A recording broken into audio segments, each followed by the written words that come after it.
escuchar. Y volvemos para irnos a Europa. ¿Y por qué volvemos para irnos a Europa de nuestro sistema de salud? Vámonos al tema geopolítico porque nuevamente pues hay una reunión de emergencia en el continente, en el viejo continente, con el presidente ucraniano Volodymyr Zelensky, en la que acuerdan ampliar las sanciones en contra de Putin en vez de reducirlas como ha sugerido Estados Unidos y el gobierno de Donald Trump. De hecho, en una rueda de prensa, Volodymyr Zelensky dijo que Vladimir Putin no estaba listo para ese acuerdo y para el cese al fuego y para empezar a negociar pues el proceso de paz entre ambas naciones, Gonzalo. Es decir, ¿en qué está el conflicto en Ucrania en estos momentos para que le demos un panorama a los oyentes y entendamos esta reunión de emergencia que está teniendo Europa y las implicaciones que puede tener incluso con la reacción de Estados Unidos y de Rusia? Pues Camila, recuerda que yo siempre le he dicho que nos adentramos en un cuarto en donde hay una mesa y en esa mesa hay 4 sillas, o mejor dicho, hay 2 sillas, pero es una mesa para 4 personas. Y en esas 2 sillas, una está sentada Estados Unidos y en otra está sentada Rusia y de vez en cuando está sentada Ucrania. Y Europa mira fuera del cuarto, viendo qué va a pasar. Al día de hoy no hay ningún acuerdo firmado. Al día de hoy solamente hay palabras. Recordemos que esta reunión que se llevó a cabo en Europa, en París, para ser más exacto, hace cuestión de minutos, digamos que procede luego de una conversación de 12 horas entre Rusia y los Estados Unidos en Riad, en Arabia Saudita, esta semana. Una reunión que no llegó a absolutamente nada, sino que simplemente Rusia quiere evitar que el conflicto escale más en el Mar Negro. Y le voy a traer un mapa del Mar Negro y por qué para Rusia es muy importante el Mar Negro, como también lo es para Ucrania.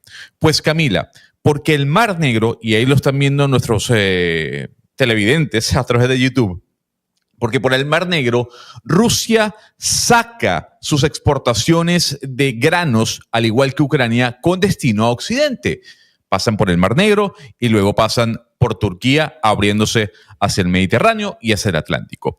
Rusia no ha podido exportar granos desde el Mar Negro por los ataques de Ucrania y Ucrania viceversa.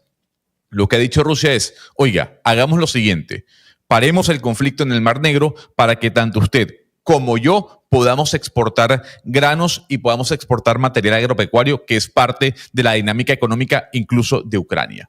Pero no se ha firmado absolutamente nada. ¿Por qué, Camila?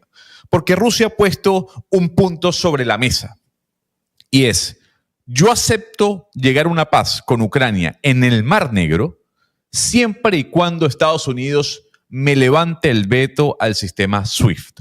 Usted sabe, Camila, que el sistema SWIFT es el sistema bancario. Es el sistema bancario.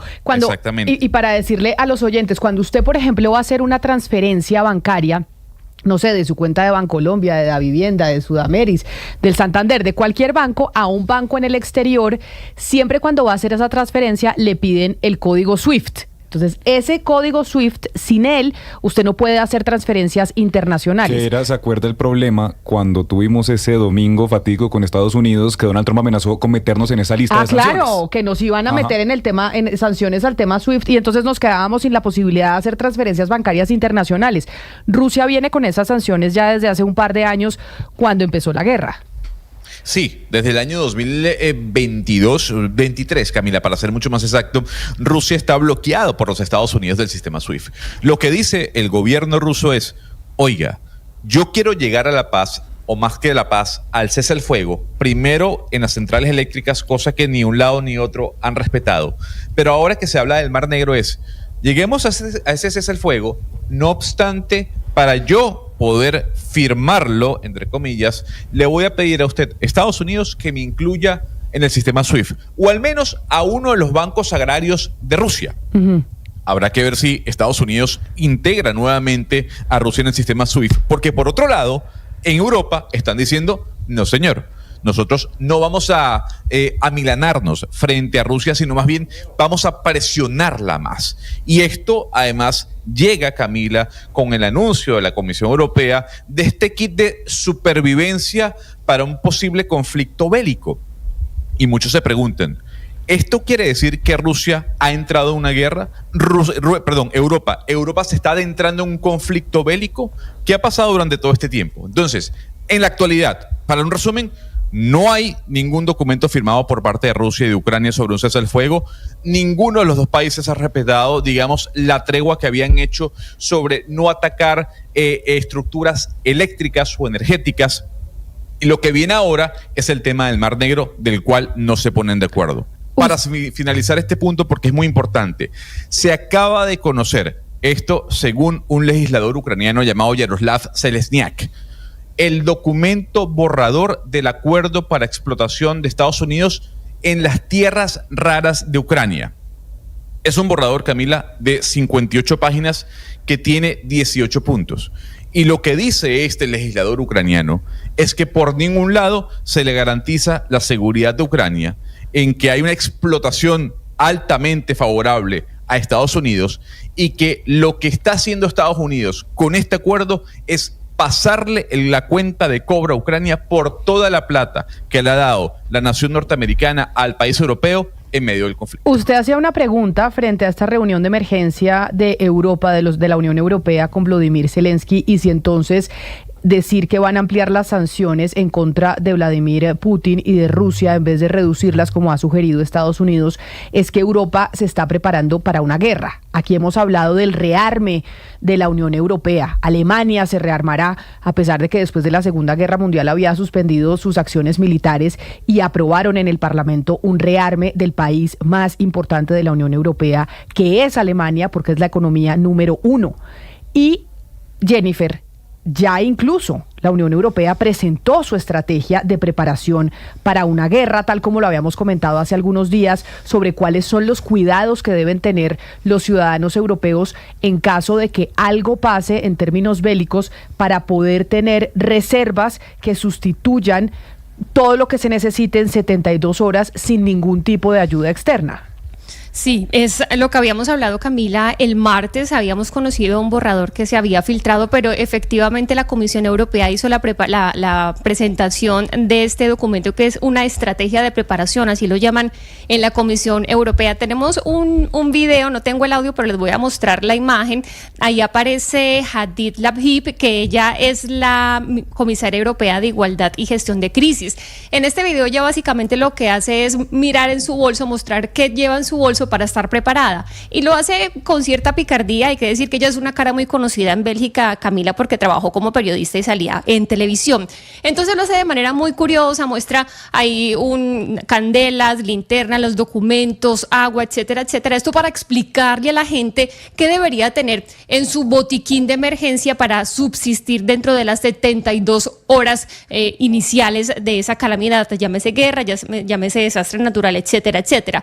Pero esto, Camila, es realmente lo que concierne a la preparación que va a hacer la Unión Europea de la ciudadanía. Pero en esta estrategia de preparación se mencionan 30 directrices y un plan detallado de lo que tiene que hacer la Unión Europea en caso de guerra, de ataque, de una calamidad natural, etcétera, etcétera. Pero la justificación llama la atención, que dicen lo siguiente: estamos hablando desde las crecientes tensiones y conflictos geopolíticos, las amenazas de ciberseguridad, la manipulación e interferencia de información extranjera, hasta el cambio climático y el aumento de las catástrofes naturales. Con esto pues uno entiende, Camila, que todo este tema está girando en torno a la invasión de Rusia en Ucrania y a las amenazas que, por cierto, se están cerniendo sobre la Unión Europea a propósito pues de este cambio de posición que ha habido en Estados Unidos. Básicamente dicen que Europa se está preparando, va a proteger a sus Estados miembros, que van a desarrollar, por ejemplo, criterios mínimos de preparación para servicios especiales. Aquí llamemos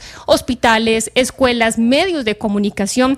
También dice que van a establecer centros de crisis para mejorar la integración de la totalidad de la Unión Europea, que no solamente hablemos de centro de crisis en España o en Portugal, sino que se puedan unificar en uno de ellos, y que tienen que fortalecer la unión cívico-militar, Camila. Pero obviamente son 30 directrices muy importantes, y mientras todo eso estaba pasando en la Unión Europea, en la Comisión Europea, en las afueras de algunos de los parlamentos europeos estaban, por ejemplo, algunos activistas, entre ellos en España se encuentra en esa manifestación Javier Bardem, que están diciendo: mire, nosotros no queremos que Europa se rearme, nosotros no queremos que nuestra plata del estado de bienestar se vaya para las armas, y no es la salida que tiene que tomar la Unión Europea, Gonzalo. Jennifer, es que ahí la quiero interrumpir, porque las voces las voces en contra de lo que está haciendo Europa están surgiendo. Dentro del documento hay un punto que dice lo siguiente: existe una posibilidad realista de que la preparación y la resiliencia de Europa frente a una agresión armada sean puestas a prueba en un futuro cercano. Yo me pregunto, ¿es que Europa no ha entendido que la guerra entre Ucrania y Rusia comenzó hace 3 años? Es que Europa... Ay, Gonzalo, pero de verdad, ¿otra vez? O sea, otra vez con el tema de, ay, es que llegaron tarde. Pues que sí llegaron tarde y ya lo saben. Y lo dice Macron, y lo dicen los alemanes, y lo dice Starmer. Ellos ya saben que llegaron tarde. Pues que usted todos los días dice, es que no saben que la guerra empezó hace 3 años. Ellos saben perfectamente que están tarde y por eso están aprobando todo el rearme. Camila, ¿sabe por qué se lo digo? Porque esto le va a costar a los europeos. Esto le va a costar mucha plata a los europeos. Claro entonces, que sí, por supuesto. Y la pregunta es, vamos a ver si en Alemania estarán los alemanes dispuestos a servir militarmente de manera obligatoria. Claro que sí. Con los rumanos, eso España no, pero los países que sí están dispuestos a irse a la guerra se llaman el Reino Unido, se llama Francia y se llama Alemania.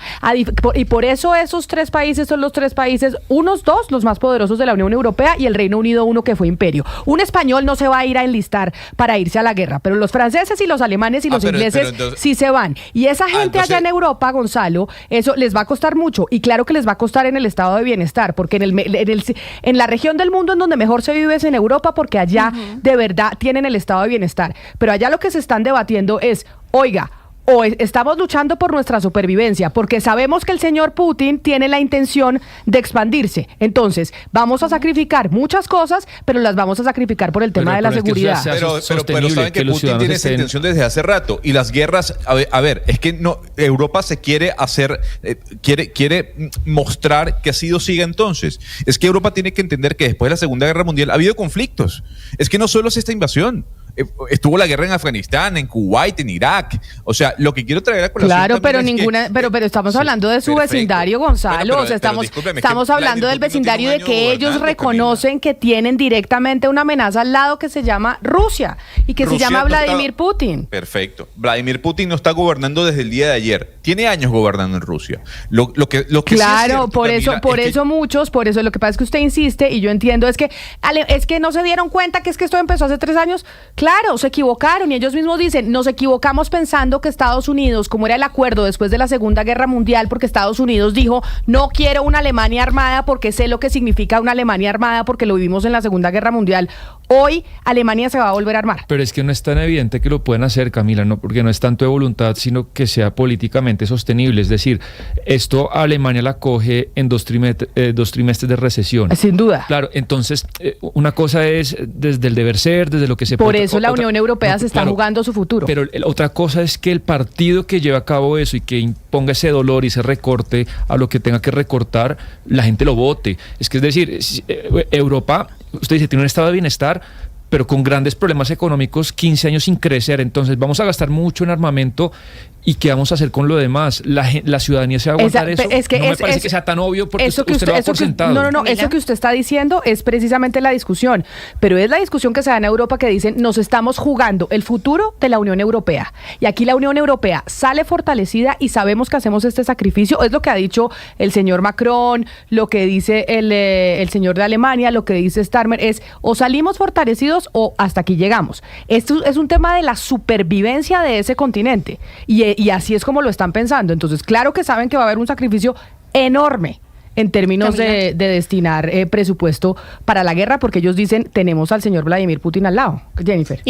Pero va a haber mucha resistencia, Camila. Le mencionaba yo este movimiento que estaba manifestándose ayer a las afueras del Congreso de los Diputados en España. Decía en ese momento que estaba Pedro Sánchez ahí en el Congreso de los Diputados, nosotros no vamos a dejar ni un euro de nuestro estado de bienestar para llevarlo a las armas, pero vamos a responder con el incremento que necesitamos para defendernos. Pero usted lo dice, otros países, Starmer ya dijo, nosotros vamos a bajar en gasto social precisamente para poder rearmarnos, y yo creo rearmarnos, y es lo que les toca, pero la división va a estar, la resistencia por parte de la ciudadanía yo creo que va a ser muy importante, y por supuesto la oposición, porque mire usted que el Partido Popular, que es el partido conservador ahí en España, dijo, mire, nosotros no vamos a aprobar tan fácilmente una subida en gasto de defensa, así que yo creo que las disputas internas van a ser bien interesantes en los países europeos. Sin duda, pero el Partido Popular no le apoya a Pedro Sánchez el presupuesto, no porque no esté de acuerdo con el rearme de la Unión Europea, guerra, sino porque le hace oposición y le Claro. dice, usted no puede estar, mejor dicho, porque están en un conflicto interno entre partidos en donde dicen,